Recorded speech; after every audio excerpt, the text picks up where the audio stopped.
My name is Thomas Marsh, and I'm a professional sculptor. And I actually had my first sculpture commission at age 19, and I'm 75 now. You do the math.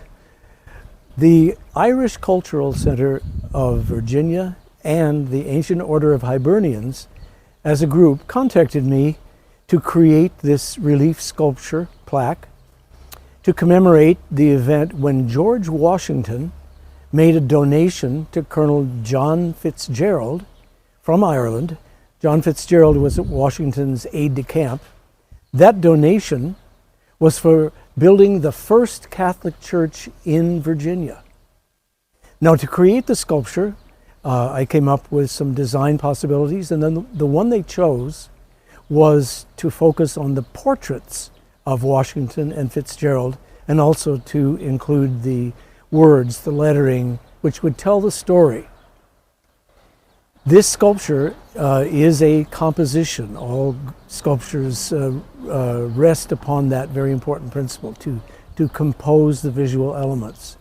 So the portraits themselves become very, very important parts of the whole composition.